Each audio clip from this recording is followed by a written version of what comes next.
Welcome to FlipSide Predictions. I am your host, Flippin' Phil. Survivor Series 2015 is kicking off in a matter of hours. You're probably listening to this video after the Survivor Series 2015 happened to find out if my predictions on the event happen as I predict. I am Flippin' Phil. Now, let's get into the event and what is going to be taking place and who will be fighting who, what's going to happen, what's going to go down. Now, we have the Brothers of Destruction who have recently reunited after Kane apparently has been kicked out of the Authority, probably due to the whole thing with Seth Rollins being injured, But anyways, so he's no longer the doo-doo, the director of operations. Kane is now the Red Demon Monster Kane, that we all know. He's got multiple personalities. He's got a split personality disorder. And then the Undertaker, he is the Undertaker. He comes and he goes because he's old, and this is 25 years Survivor Series with the Undertaker as being 25 years from his debut back when he had that infamous debut, which was spectacular, which was awesome. But man, it's been 25 years. I think it's about time to hang it up. I'm hoping that this is his last WrestleMania coming up, and then the next year he goes into the Hall of Fame. But anyways, that's another video for another time with a prediction on that whole thing with the Undertaker and his career. This is about the whole Survivor Series event. Now back to where we are. They are taking on two members of the Wyatt family. Who will it be? Personally, I think it should have been a 4-on-4, that the Undertaker and Kane should have been able to come up with two other guys to back them up, and that they should have had all four members of the Wyatt family versus Undertaker and Kane in two mysterious tag team partners, and where they could have brought two guys up from NXT or two guys from the independent scenes or whatever. But anyways, it's too late for that unless they make some huge change during the event. So it's probably, I believe, I'm not sure, I think they made the announcement that it's going to be Bray Wyatt and Braun Strowman, which I actually like. I think that's an awesome dynamic duo right there with the two of them. I really want to see Bray Wyatt and Braun go over and beat Kane and Undertaker. I really don't want to see Kane and Undertaker once again, these two old guys who are in their late 40s, 50s, or 60s, take out these two young bucks, these two young guys who have a longevity in their career.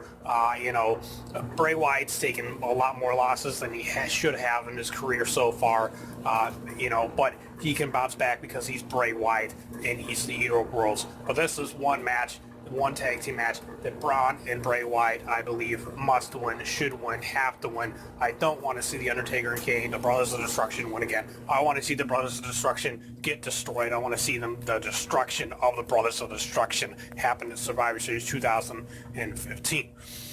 Now, so I am picking Bray Wyatt and Braun to go over Undertaker and Kane. But what's probably going to happen, is that it's going to be Kane and the Undertaker. They're going to do choke slams together to the two of them, or they're going to do double choke slam to Braun, and then they're going to do a double choke slam to Bray, and then Kane and Undertaker are going to do tombstones to Bray and Braun, and then they're going to win. So I think the WWE is going to have Braun and Bray lose. But I personally am picking Braun and Bray to beat the Brothers of Destruction. Now, we move on to the WWE World Heavyweight Championship Tournament. What the f*** was that flying around? So anyways, we have the semifinals of the WWE World Heavyweight Championship Tournament due to Seth Rollins being injured. We have Dean Ambrose, the fringe lunatic, which he doesn't act like a lunatic. I mean, really. You look at his actions, he doesn't act like a lunatic.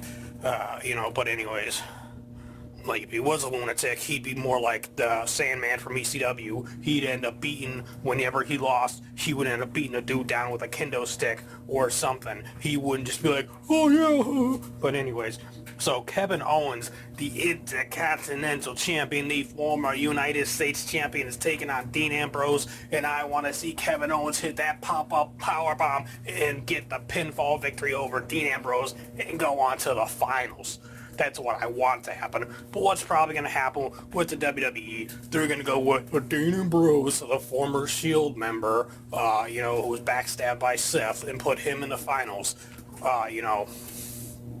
So Dean Ambrose is most likely going to win and go on to the finals. I pick, personally, Kevin Owens.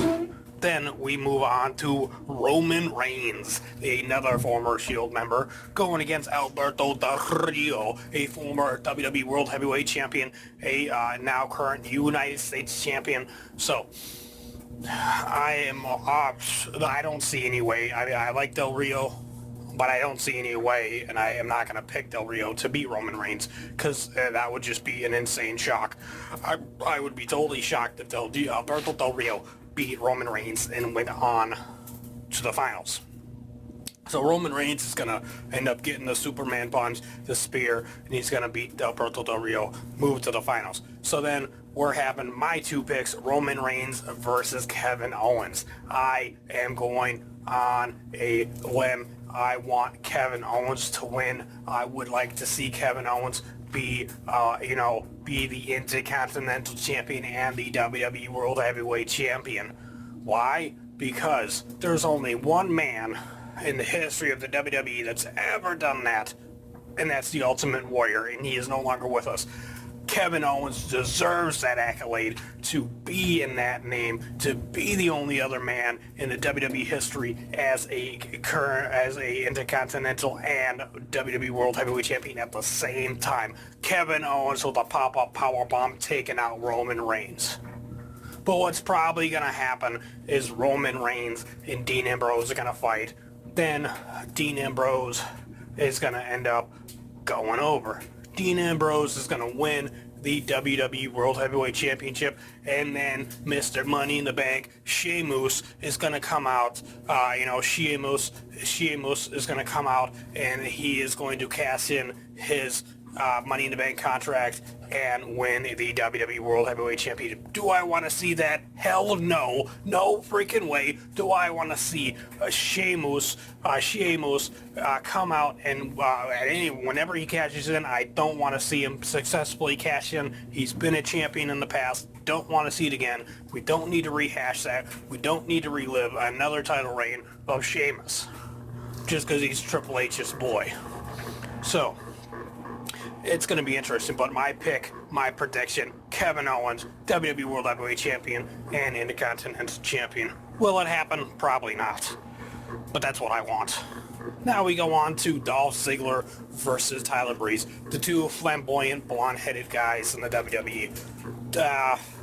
I'm probably going to be taking... I like Dolph Ziggler. He's awesome. He oversells. He's a great wrestler and everything. He's a phenomenal wrestler. He's great all around, but who's going to win? Probably Tyler Breeze, and then he's going to take a selfie with himself in Summer Rae over a laid-out Dolph Ziggler, so I don't know. I think it'd be kind of cool if actually Tyler Breeze ended up having some kind of muscle where, kind of like Shawn Michaels had Sid Vicious, he had Diesel, way back in the day, he had bodyguards. I think it'd be cool for Tyler Breeze to bring in a bodyguard and help him defeat Dolph Ziggler, or just totally squash him and beat the crap out of him and not even really have a match. But Dolph Ziggler's probably going to win. Then we go on to the Divas Championship match. The Divas Championship match is going to be Charlotte Flair versus Paige, the Dark Diva. Even though she's white as white can be, as white as snow. So Paige and Charlotte, I think it's going to be a fun match. What's probably going to happen? Charlotte's going to win with the figure eight. I like Paige. I would like to see Paige get another title run. But right now, it doesn't really make sense when you have all these divas who have come up from NXT, and hopefully more will be coming up soon, to replace the model divas that aren't actually professional wrestlers that we had to deal with for so long when AJ Lee had her massive title run, because she was an actual wrestler and all these other bimbos weren't.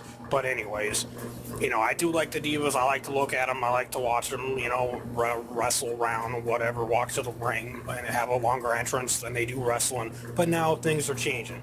So Charlotte's going to win the figure eight, retain the title. I want to see Charlotte and Sasha fight, and I want to see Sasha as the next Divas champion. Now, because she's the boss.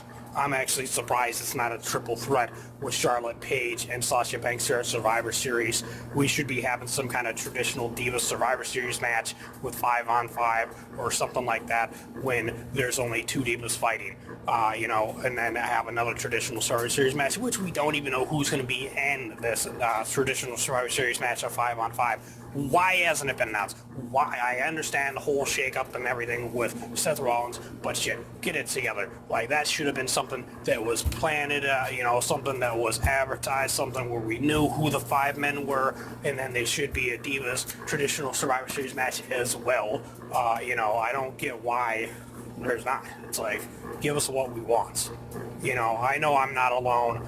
Leave me a comment, hit that like button, hit that subscribe button here at FlipSide Predictions, and let me know what you think about this video here with Flip and Phil for Survivor Series 2015 with my FlipSide predictions. What I pick and then what is probably going to happen.